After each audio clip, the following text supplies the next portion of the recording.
নেশার থেকে পেশা, আমার নেশাটাকে পেশা নিয়ে নিছে এখন। কিন্তু নেশাটা খুবই কি মারাত্মক লেভেলে। মাদক করলে তো আপনার রিহ্যাবে যাওয়া যায়, কিন্তু গরু পাললে, ছাগল পাললে, প্রাণী পাললে এখন তো রিহ্যাব নাই যে আমাদের রিহ্যাবে পাঠিয়ে দিবে। সেক্ষেত্রে হচ্ছে নেশার চেয়ে আর কি অন্যরকম ডিফারেন্ট। যে হিসাবে আমরা 4 জন মিলে করেছি, সন্তানের চেহারাও না দেখে আমি গরু চেহারা দেখে ঘুমাই। বেসিক্যালি আমার এখানে ডেয়ারি ফার্ম আছে, আর সাথে সাথে আপনার ছাগল, গরু, কোরবানির পূজা সবই আছে। যদি গাই গরু বলি তাহলে ফ্রিজিয়ান আছে, শাহিওয়াল আছে, মহিষও আছে আমার এখানে, অ্যালবিনো মহিষ আছে সাদা, টাইওয়াল আছে, গারল আছে, আমাদের এখানে হোয়াইট বেঙ্গলও আছে। এটা মোটামুটি আমার জার্নি শুরু হয়েছে 2008 এরকম সময় শুরু হয়েছে। তখন মাত্র আমি ইন্টার পাস করে আপনার অনার্সে ভর্তি হয়েছে।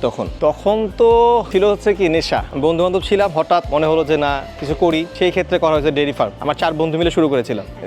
প্রথম দিকে তো তখন তো আর তেমন টাকা পয়সাও নাই, তখন তো কোনো ব্যাকআপও নাই। ফ্যামিলি থেকে বলছি 4 বন্ধু মিলে শুরু করি। তখন মোটামুটি আমাদের 4 বন্ধু প্রায় 10 লাখ টাকা মতো অ্যারেঞ্জ করে তখন শুরু করেছিলাম। কি হয়েছে তখন আর কি আমাদের নেশা ছিল এটা। গরু বেসিক্যালি যারা গরু ফার্ম করে ওদের বেশিরভাগই দেখবে ইয়াং জেনারেশন যারা আছে সবাই কি দেখবে একই কথা। 10 লাখ টাকা তো আর আমার পক্ষে তখন সম্ভব ছিল না। তখন সবাই চিন্তা করলাম ঠিক আছে আমরা 4 বন্ধু মিলে শুরু করি, তখন 4 জন ডিভাইড করে নিয়েছি টাকাটা। তখন আমাদের একটু বার্ডেনটা কমে গেছে, যেহেতু যৌথভাবে করেছিলাম। চিন্তা করলাম যে আমরা ফার্ম দিব, ঠিক আছে। তখন গরু সোর্সিং করতে হবে, কিভাবে সোর্সিং করবো।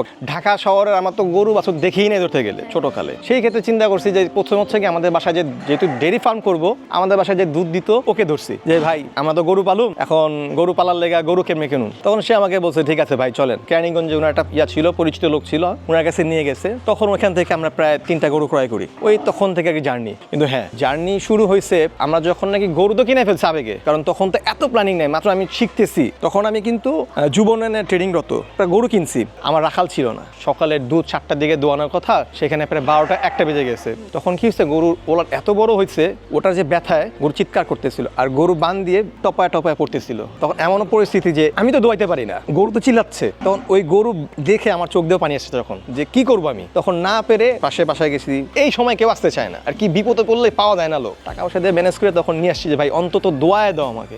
অসুখ বিসুখ তেমন প্রবলেম ফেস করি নাই, ফেস করেছি তখন যখন নাকি গরু তো কিনে ফেলছে হুট করে, মাত্র 1 রাতের ডিসিশন। ওর পরে 2 দিন পরে আমার ট্রেনিংয়ে চলে যাওয়া, 3 মাসের মধ্যে আমার শেড কমপ্লিট করে ফেলা, গরু কিনে ফেলা। কিন্তু এর মধ্যে যে আমার ঘাস কমপ্লিট করতে হবে, ঘাসও করি না। তখন তো গরু কই থেকে খাবে। হ্যাঁ, তখন একটু গ্রাম অঞ্চল ছিল, কেরানীগঞ্জ একটু লোকাল আর কি, একেবারে ছিল। তখন সেখানে টোকায় টাকায় ঘাস পাওয়া যেত। তখন মোটামুটি খুব কষ্ট করে ঘাস জোগাড় করে ব্যবস্থা করে গরু খাওয়াইছি, কিন্তু চাষের কোনো ঘাস ছিল না। যখন নাকি শুরু করছি তখন তো মনে করছি বিজনেস খুব ইজি। যখন নাকি এটা বাস্তবতা ফেস করতে গেছি তখন বুঝছি যে হ্যাঁ, গরু পালাটা কাকে বলে। টাকা থাকলে ম্যানেজমেন্ট যদি ঠিক সেটা অন্য হিসাব, কিন্তু ছোটখাটো করতে গেলে তখন তো টাকার ব্যাকআপ পাবেন না। তখন নিজে পরিশ্রম করতে হয়, প্রচুর পরিশ্রম করতে হয়। পরিশ্রম ছাড়া কোনো উপায় নাই।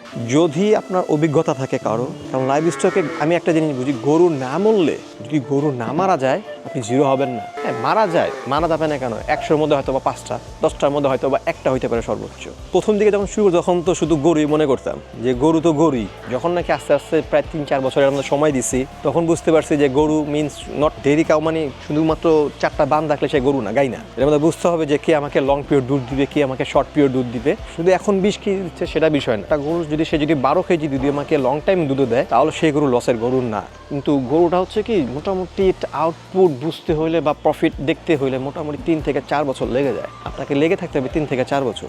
যেরকম ব্যবসাকে আলাদা হালাল করছে, কিন্তু ব্যবসা করতে যায় আপনি যখন নাকি অনেক বেশি প্রফিটের চিন্তা করবেন যে আমার প্রফিট হবেই অনেক বেশি হবে, একটা গরু থেকে আমি 100 গরু করে ফেলবো, এটা হচ্ছে কি মনে করেন মরুভূমিতে মরিচিকার বলে না, এটা মরিচিকার মতো কথাবার্তা। এটা এত সহজ না, কিন্তু মোটামুটি 3 বছর লাগে একটা মানুষের বুঝতে হইলে। প্রথমে যখন নাকি গরু পালছি তখন তো আমাদের সবাই বলছে গরুওয়ালা, গরুওয়ালা। আর যারা গরু পালে ওই দেখবেন ইউটিউবের মধ্যে বসেও আমরা গরুই দেখতেছি ইউটিউবে। আপনার লাইভ স্টকে বা গরু পালেন, ছাগল পালেন, যেটাই ডেয়ারি করেন, যেটাই করেন, এগ্রিকালচার আপনাকে অনেক ধৈর্য ধরতে হবে, অনেক। গরু শুধু ব্যবসা না, এটা আবেগ। আমার ফার্মে আমি প্রায় 12 ঘন্টার মতো থাকি ধরতে গেলে। তার মানে কি এটা হচ্ছে আমার প্রতিদিনের একটা অভ্যাস হয়ে গেছে।